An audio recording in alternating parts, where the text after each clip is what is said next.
actually, so when we think about plants, plants give off oxygen. It was right? a test, and you passed. Welcome to America's Breadbasket, where contrary to popular belief, we don't all live on a farm in the middle of the prairie. That's why I'm taking a series of field trips, literally, to meet some women who are a lot like me, except they're farmers. Let's find out what's happening in the heart of our country's ag industry.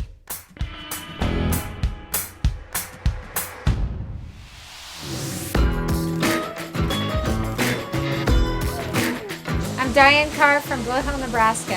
My family's been farming and ranching in this area for 6 generations. In agriculture, I think it's important for us to talk about what potential toxins we might be releasing into the atmosphere. Today, I'm excited to host a couple of consumers on the farm so we can talk about agriculture's carbon footprint.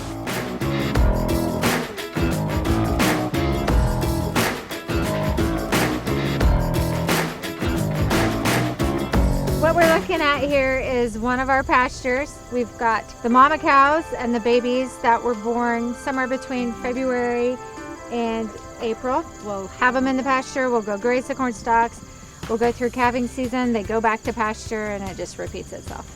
Are cows sustainable in terms of impacting the environment?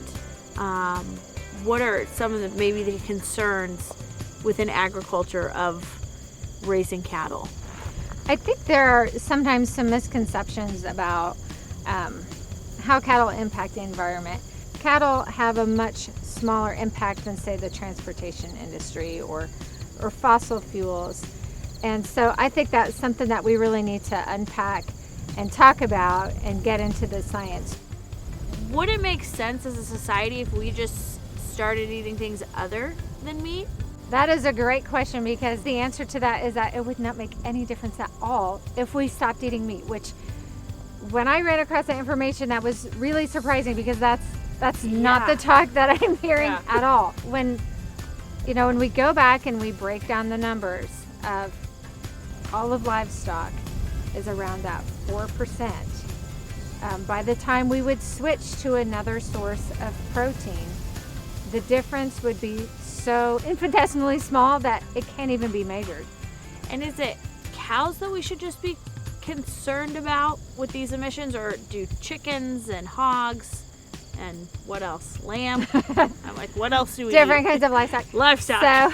So the reason the conversation focuses so much on cattle, there's a lot of talk about the cow farts, but it's really the cow burps. It's the enteric emissions. Cattle are the ones who produce the most methane through that process of enteric emissions. I've never heard a cow, we've gone to the state fair and I've never heard any cows burp. Cattle belches have received a lot of attention lately, but the truth is, cows only account for around 2% of America's greenhouse gas emissions.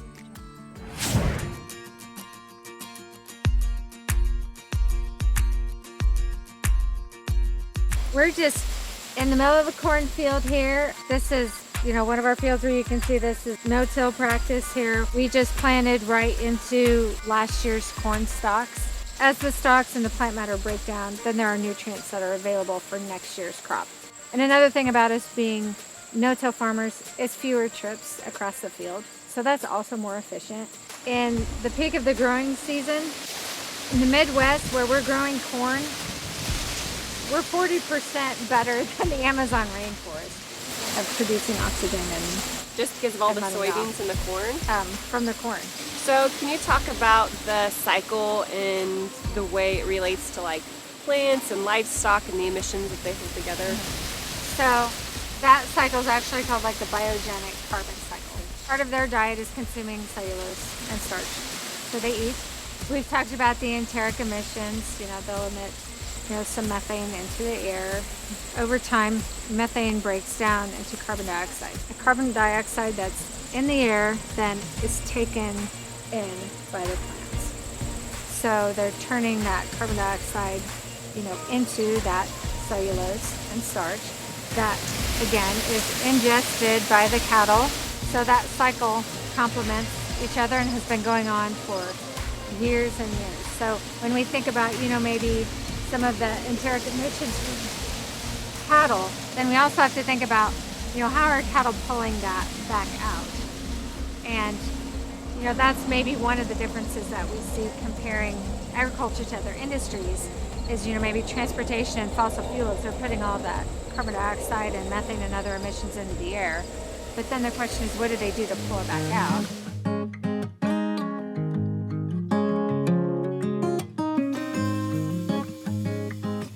I wondered what you thought of the tour of the farm today, and if there were any surprises or if there was any more questions that you had.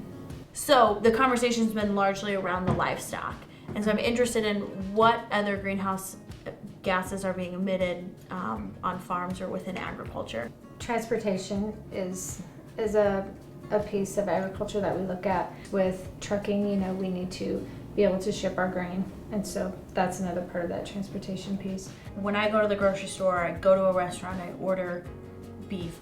What is the most important thing for me to know about the process, about the impact, about what I'm putting in my body? What do you want people like me to know? I think to eat meat, to eat beef, your effect on the environment, is not something that you need to worry about. But, you can be rest assured that, when you enjoy that meal, that, you can feel confident in how it was grown, and that the people who raise it really truly do care about how we raise our animals and the environment we raise them in, and how we leave that for the future. Well, thanks for coming to the farm today. It was great to have you here and just have an opportunity to talk about on our farm how we aim to be sustainable, but also how agriculture can be part of the solution. We talk about greenhouse gases and some of the issues that affect the environment. Thanks for having us. Yeah, it was a fun day. And thanks for the muffin. Of course. It's really good.